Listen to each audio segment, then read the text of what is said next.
Tractor आणि trolley घेऊनच मराठा मोर्चा मुंबईमध्ये धडकणार आणि मुंबईत आल्यावर आंदोलक हे ट्रॉलीमध्येच राहणार अशा पद्धतीचं वक्तव्य मनोज जरांगे पाटील यांनी केलेलं आहे। इतक्या मोठ्या संख्येनं मुंबईमध्ये येणाऱ्या मराठा बांधवांना राहण्यासाठी जागा अपुरी पडू शकते आणि सोबतच गावागावांमधून खाण्यापिण्याचं साहित्य घेऊन या आंदोलकांना मुंबईच्या दिशेने यावं लागणार आहे आणि त्यामुळे ट्रॅक्टर ट्रॉली घेऊन हे सगळे आंदोलक मुंबईमध्ये येणार असल्याचं जरांगे पाटील यांनी सांगितलंय।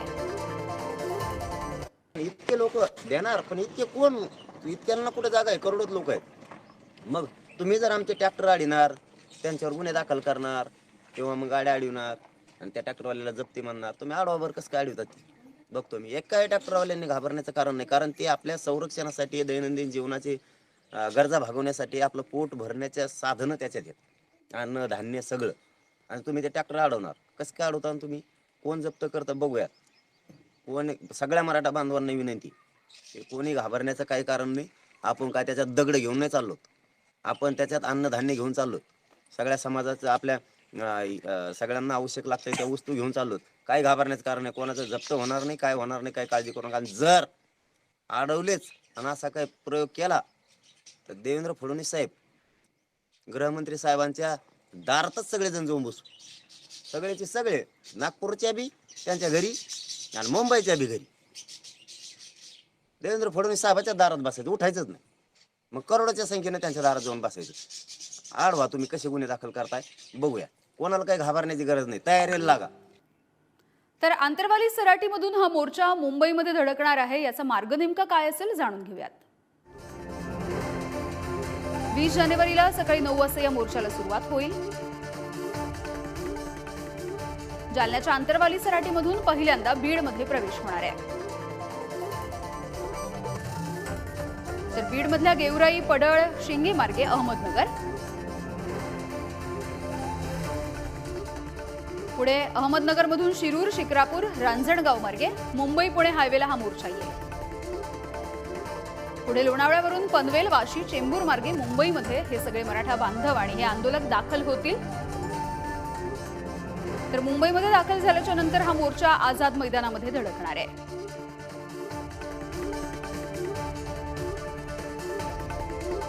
आणि या सगळ्याविषयी बोलूयात। बीडमधील मराठा आंदोलक गंगाधर काळकुटे पाटील आपल्या सोबत आहेत। गंगाधरजी, खरं तर 2 महत्त्वाच्या गोष्टी घडताना दिसणार आहेत। एकीकडे सगळे मराठा बांधव, मराठा आंदोलक हे काही ट्रॅक्टर घेऊन सुद्धा मुंबईमध्ये धडकतील, तर दुसरीकडे देशामधले शेतकरी सुद्धा एकवटणार असल्याचं कळतंय। तुमचं नेमकं काय नियोजन असणार आहे मराठा मोर्चाच्या पार्श्वभूमीवर?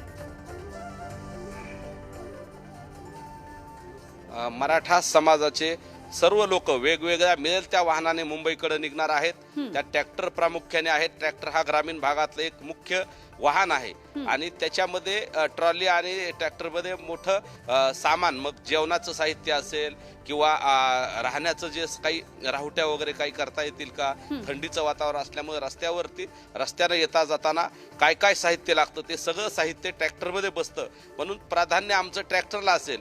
परंतु त्याचबरोबर टेम्पो आहेत, ट्रेलर आहेत किंवा बाकी खाजगी गाड्या आहेत, या सगळ्या गाड्यांना लोक आपापलं साहित्य त्यात घेऊन येणार आहेत। आणि मराठा योद्धा मनोज जरांगे पाटील जी हे आंतरवालीपासून 20 तारखेला चालत पायी निघणार आहेत। त्यांच्याच सोबत आम्ही सगळेजण, बीड असेल किंवा मराठवाडा असेल किंवा महाराष्ट्रातले सर्व समाज बांधव पायी चालत आम्ही मुंबईच्या दिशेने निघणार आहोत। आणि ट्रॅक्टरच्या बाबतीत कुणीही गैरसमज करू नये, कारण ट्रॅक्टर हे सर्व सोयी सुविधा पुरवण्यासाठी आम्हाला उपयुक्त असल्यामुळे आम्ही ट्रॅक्टर सुद्धा आणणार आहोत आणि त्याच्याबद्दलचा गैरसमज कुणाचाही नसावा। अगदी गंगाधरजी, ज्या पद्धतीने मनोज जरांगेंनी हा सगळ्या दौऱ्याचं नियोजन आणि नेमकं काय असणार आहे, काय काय सामान घेऊन यायचंय याच्या सूचना तुम्हा सगळ्यांना दिलेल्या आहेत, काय काय नेमकी शिदोरी असणार आहे तुमच्या सोबत या ट्रॅक्टर मधून तुम्ही घेऊन येणार आहात? मनोज दादांनी कालच प्रेसमध्ये सांगितलेलं आहे, मार्ग आपल्याला सांगितलेला आहे आणि मार्गाबरोबरच त्यांनी सोबत जे दैनंदिन गरजा आहेत आपल्या, पाणी असेल, जेवणाचं साहित्य असेल किंवा जे दैनंदिन थंडीपासून संरक्षण करण्याचं अन्न, वस्त्र, निवारा या प्रमुख ज्या गरजा असतील त्या गरजा भागवणारं साहित्य आम्ही त्या सोबत घेऊन जात आहोत। त्याचबरोबर आमचे कुणी मेडिकलच्या काही टीम असतील किंवा आरोग्याच्या संबंधित जे कुणी तज्ज्ञ असतील ते पण असतील, वेगवेगळे स्वयंसेवक महाराष्ट्रातून येणार आहेत, मग स्वयंपाक करणारे कुक आहेत आणि वेगवेगळ्या अजून ज्या ज्या रस्त्यात आणि आझाद मैदानावर ज्या पद्धतीनं नियोजन करायला पाहिजे, मंडप असेल, तिथलं स्टेज असेल किंवा तिथं बसण्याची व्यवस्था असेल, हे सगळं साहित्य आम्ही सोबत घेऊन जाणार आहोत. आणि प्रामुख्यानं पाणी आणि मुंबईच्या लोकांकडनं टॉयलेटची व्यवस्था आम्हाला अपेक्षित आहे. बरं, गंगाधरजी, एकीकडे इतक्या मोठ्या संख्येने खरं तर मराठा बांधव मुंबईत येतील, मात्र जर ट्रॅक्टर आणि इतर ज्या गाड्या आहेत त्या मुंबईत आल्याच्या नंतर त्याच्यासाठीच्या परवानगीचा मुद्दा सुद्धा आहे, त्याबद्दल काही माहिती मिळालेली आहे का? आज मनोज दादांनी एक टीम मुंबईला पाठवलेली आहे आणि त्या पद्धतीनं आम्ही आता एक टीम आलेली आहे. आज सगळ्या ग्राउंडची पाहणी असेल किंवा कुठं कुठं राहता येईल, परवानग्या कुठल्या कुठल्या लागतील, हे सगळी चाचपणी मुंबईचे सकल मराठा समाज आणि मनोज दादांनी दिलेल्या टीमचा सकल मराठा समाज आणि सगळे समाज बांधव त्याची पाहणी करतायत. नेमक्या कोणकोणत्या परवानग्या लागतात त्या सर्व रितसर परवानग्या घेण्यासाठी आम्ही प्रयत्नशील आहोत आणि नक्की त्या परवानग्या आम्हाला मिळतील. मग BMCची परवानगी असेल, पोलीस आयुक्तांची परवानगी असेल किंवा अन्य कुठल्या कुठल्या परवानग्या आहेत, त्या परवानग्या आम्ही घेऊनच रितसर मुंबईमध्ये दाखल करणार आहोत, होणार आहोत. आणि सरकार आणि प्रशासनाला आमची विनंती आहे की आम्हाला सर्व परवानग्या दिल्या जावात. सन्माननीय मनोजदादा जरांगे पाटीलजी हे लोकशाही मार्गाने, महात्मा गांधीजींनी सुचवलेल्या मार्गाने आमरण उपोषण करणार आहेत. त्यामुळे कोणताही धोका आमच्या या आंदोलनापासून सरकारला किंवा प्रशासनाला किंवा अन्य कुणाला होणार नाही. त्यामुळे निश्चितपणे या आंदोलनाला सर्व प्रशासनानं सहकार्य करावं, शासनाने सहकार्य करावं आणि मनोजदादांनी संकल्प केलेला आहे की मुंबईत आम्ही येणार आहोत आणि मुंबईतनं मराठा समाजाचं आरक्षण आम्ही घेऊन जाणार आहोत. बरं, अगदी धन्यवाद गंगाधरजी, तुम्ही सविस्तरपणे बातचीत केली यासाठी. तर मोर्चाला येताना नेमकं काय काय नियोजन करायचं आहे याविषयी सुद्धा काही सूचना देण्यात आलेल्या आहेत, बघूयात. स्वतःच्या वाहनांनी मुंबईत या असं जरांगे पाटील यांनी सांगितलेलं आहे. यामध्ये ट्रॅक्टरचा सुद्धा समावेश असणार आहे. अन्न, राहण्यासाठी आवश्यक असणारं साहित्य सुद्धा सोबत आणा. यासोबतच 50 किलो पीठ, डाळ, जेवणाच्या प्लेट्स या सगळ्या सोबत ठेवायला त्यांनी सांगितलंय. पिण्याचं पाणी, याचं साहित्य, अंघोळीचं साहित्य हे सगळं सोबत आणावं लागणार आहे. यासोबतच 5-6 दिवसांचा हा सगळा कालखंड असेल, त्यामुळे अंथरूण पांघरूण याची सुद्धा व्यवस्था त्यांना करावी लागेल. आवश्यक तितके कपडे सुद्धा सोबत आणावे लागतील. तर आणखी एक महत्त्वाची सूचना त्यांनी केली आहे, ती म्हणजे मोर्चासाठी स्वयंसेवक व्हा. मोर्चामध्ये कुणालाही घुसू देऊ नका, शिरू देऊ नका असं त्यांनी म्हटलंय. मोर्चासाठी कुणाकडूनही पैसे घेऊ नका किंवा मागूही नका असं त्यांनी म्हटलंय. तर सर्वसामान्यांच्या वर्गणीमधून मोर्चाचा खर्च भागवणार असंही त्यांनी सांगितलेलं आहे. त्यामुळे ही महत्त्वाची बातमी आपण बघतोय. महाराष्ट्रामध्ये मनोज जरांगे पाटील यांचं वादळ आपल्याला बघायला मिळेल आणि मोठी रॅली यावेळेला पार पडणार आहे. जालन्यामधल्या आंतरवाली सराटीमधून हे सगळे मराठा बांधव मुंबईमध्ये येतील, त्यावेळेला ट्रॅक्टर यांचा सहभाग त्याच्यामध्ये असणार आहे. तर दुसरीकडे देशभरामधल्या 20 राज्यांमध्ये आणि जवळपास 500 जिल्ह्यांमध्ये सगळे शेतकरी एकवटणार आहेत आणि त्यांची रॅली निघणार आहे. आणि या सगळ्याविषयी बोलूयात. मराठा आंदोलक जे आहेत, ही चळवळ ज्यांनी उभी केलेली आहे, आंदोलन ज्यांनी उभं केलं आहे, ते मनोज जरांगे पाटील आपल्या सोबत आहेत. मनोजजी, खरं तर मोठ्या संख्येने मराठा बांधव येतील, ट्रॅक्टर सुद्धा या सगळ्यामध्ये घेऊन येणार आहेत सगळे बांधव. दुसरीकडे महत्त्वाची गोष्ट म्हणजे दिल्लीमध्ये जे शेतकरी आहेत, दिल्ली आणि इतर देशामधल्या 20 राज्यांमधले शेतकरी सुद्धा ट्रॅक्टर रॅली काढणार आहेत 26 जानेवारीला. काय म्हणाल एकंदरीत या सगळ्याबद्दल? आम्ही मराठा आरक्षणासाठी मुंबईला 20 जानेवारी पासून निघतोय. आमच्या दिशा आणि आमचं ध्येय ठरलेलं. आमची दिशा आहे 20 जानेवारीला मुंबईकडं निघायचं. प्रचंड संख्येनं, करोडोच्या संख्येनं मराठा मुंबईकडे निघणार. तर लोकांच्या हिशोबानं चालावं लागणार आहे. ते लोक त्यांचे पाय सुटले, हात सुटले, रात्रंदिवस प्रवास जर केला तर लोकांना काही त्रास नाही झाला पाहिजे. नसता रस्त्यानं लोक चालत ऍडमिट करायचे हॉस्पिटलला नेऊन, असं व्हायला नको. सगळे काळजी घेऊन, सगळा विचारपूर्वक करून चालवत लागणार आहे. त्यामुळं आम्ही जातोय मुंबईकडे 20 तारखेला. आमची दिशा ठरली ना, ध्येय. आता किती दिवसात पोहोचतो हा आमच्यासाठी, मराठ्यांसाठी विषय नाही. आमच्यासाठी विषय मराठ्यांना आरक्षण मिळवूनच द्यायचं. म्हणजे आता दिशा ठरली, मुंबईला जायचं आणि ध्येय ठरलंय. येताना आरक्षण घ्यावे. अगदी मनोजजी, अगदी काही क्षणांपूर्वी ज्या वेळेला तुम्ही बातचीत करत होता तेव्हा तुम्ही या ट्रॅक्टरच्या परवानगीचा मुद्दा सुद्धा उपस्थित केलेला होता. त्या संबंधी काही बोलणं झालेलं आहे का प्रशासनासोबत? हॅलो.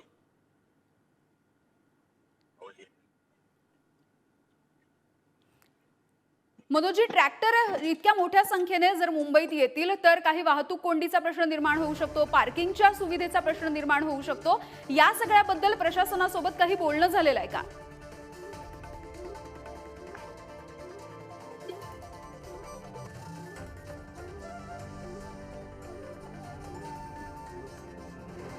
तर मनोज जरांगे यांच्यासोबत पुन्हा एकदा जोडलं जाण्याचा प्रयत्न करूयात. मात्र ट्रॅक्टर आणि ट्रॉली घेऊन येण्याच्या संदर्भात त्यांनी एक महत्त्वाचं विधान केलेलं होतं.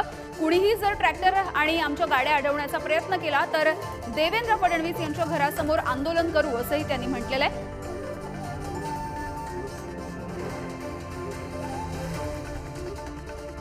त्यामुळे इतक्या मोठ्या संख्येने मुंबईमध्ये मराठा बांधव येणार आहेत. त्यामुळे इतक्या सगळ्या मराठा बांधवांच्या नियोजनासाठी, त्यांच्या सगळ्या सामानाच्या सुविधेसाठी ट्रॅक्टर आणि ट्रॉली घेऊन हे सगळे मराठा बांधव गावागावांमधून मुंबईमध्ये धडकणार असल्याचं दिसतंय.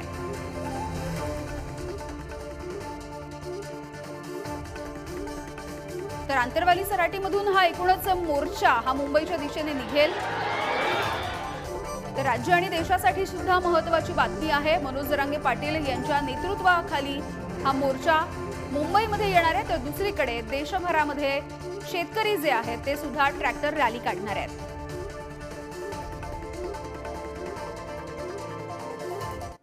तर शेतकऱ्यांची ट्रॅक्टर रॅली नेमकी कशासाठी पार पडणार आहे ते आपण बघूयात. 26 जानेवारीला 20 राज्यांमध्ये शेतकऱ्यांची ही ट्रॅक्टर रॅली असणार आहे.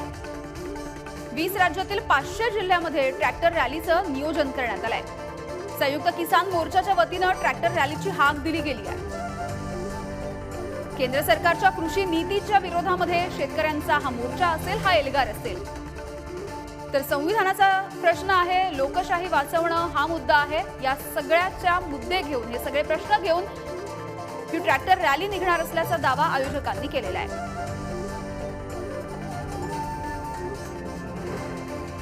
तर याविषयी बोलूयात. शिवाजी काळे आमचे प्रतिनिधी आपल्या सोबत आहेत. शिवाजी, एकीकडे कुणबींमधून मराठा आरक्षणाच्या मागणीसाठी मराठा सगळे जे आंदोलक आहेत ते आपल्या ट्रॅक्टर आणि ट्रॉली घेऊन मुंबईमध्ये येणार आहेत. दुसरीकडे देशामधले शेतकरी सुद्धा आक्रमक होताना दिसतील. ट्रॅक्टर रॅली निघणार आहे 20 राज्यांमधून.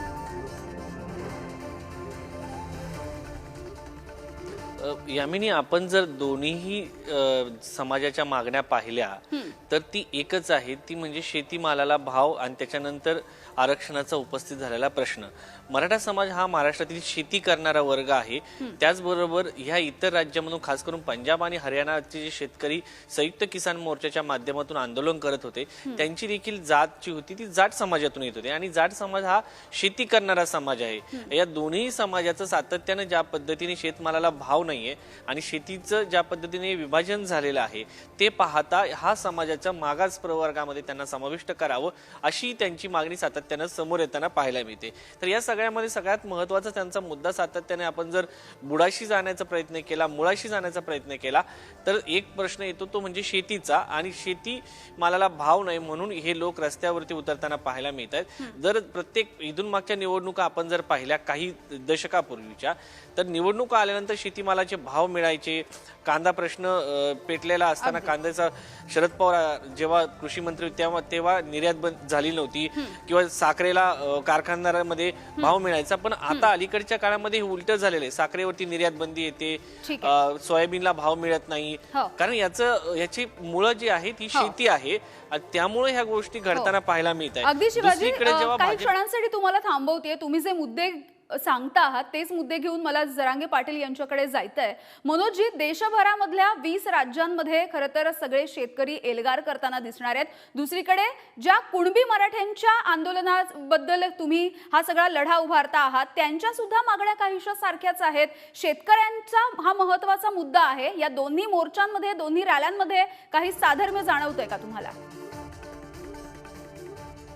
आरक्षणाचा विषय, या आरक्षणाच्या विषयासाठी दशकापासून मराठा समाज, परंतु देशातला हा शेतकरी या देशाला पोषण हा पोशिंदा आहे ते सुद्धा पश्चिम मार्गी लागले पाहिजेत या मताची मात्र आम्ही 100% हम्म. कारण शेतकऱ्यांच्या आत्महत्या व्हायला लागल्या, शेतकऱ्यांच्या मालाला भाव मिळत नाही. त्यामुळे शेतकऱ्यांच्या सुद्धा प्रश्नाला 100% न्याय मिळालाच पाहिजे या मताचे आम्ही ठाम आहेत आणि आमची भूमिका सुद्धा आहे की हे योग्य आहे. परंतु मराठा समाजाचा विषय मात्र आजचा नाही. खूप पैसे आणतात या आरक्षणासाठी अनेक बलिदान आमचे या मराठा तारखेला अंतरवली मुंबईच्या दिशेने आणि आरक्षण घेतल्याशिवाय आम्ही माघारी येणार यावरती आम्ही मराठा समाज अगदी. मात्र मनोजजी, जर कोणी आपल्या गाड्या अडवल्या किंवा ट्रॅक्टर अडवले तर त्या विरोधामध्ये पुन्हा एकदा फडणवीसांच्या घरासमोर आंदोलन करू असा इशारा सुद्धा तुम्ही दिलेला आहे. नाही मग आता आम्ही काय करणार त्याशिवाय काय करणार कारण त्यांचे पोलीस आहे आणि आमचे वाहन आम्ही स्वतःच्या उदरनिर्वाहासाठी घेऊन जातो. आमचं दैनंदिन जीवनासाठी लागणाऱ्या वस्तू ज्या गरजा आहेत त्या आम्ही घेऊन जातो. आम्हाला जेवायसाठी पाहिजे अन्नधान्य त्याच्यामध्ये, कपडे त्याच्यामध्ये, आतून बांधायचे कपडे त्याच्यामध्ये, काही सामान आहे, काही साहित्य त्याच्यात दगडण काठ्या घेऊन नाही ना चाललो आम्ही. त्याच्यात दगडण काठ्या घेऊन चाललो का तुम्ही कसे नोटिसा देऊ शकता आणि कसं खायचं कसं खायचं इतकं सर्व लोकांना तुम्ही व्यवस्था करणार का आमची राहायची खायची प्यायची मग आमची व्यवस्था करणार का सगळी तर नाही तर मग आम्ही आमच्या वस्तू घेऊन आमच्याच वाहनात यायला तर त्याला तुम्ही नोटिसा द्या आणि तुम्ही जप्त करणार म्हणणार वाहन करा बरं जप्त कसं करतात तुम्ही बघतो आम्ही कोण आलो मराठ्यांना विनंती अजिबात कोणी घाबरायचं काही कारण नाही. अजिबात घाबरण्याचं कारण नाही. आपलं वाहन आहे आपल्या वस्तूत आपल्या लेकरांचं आयुष्य खराब व्हायला लागले त्या केसेला आणि त्या नोटिसेला जर तुम्ही घेणार तर तुमच्या पोराचं वाटलं होणार हो. काय होत नाही ते केसेस न कोणीही मागे सरकायचं नाही तुमचं ठीक कोणी आहे. वाहन अडवणार नाही काय नाही जर अडवलं तर देवेंद्र फडणवीस साहेबाच्या दारात येऊन बसू सगळे नागपूरच्या पण आणि मुंबईच्या पण लाखांना जाऊन बसू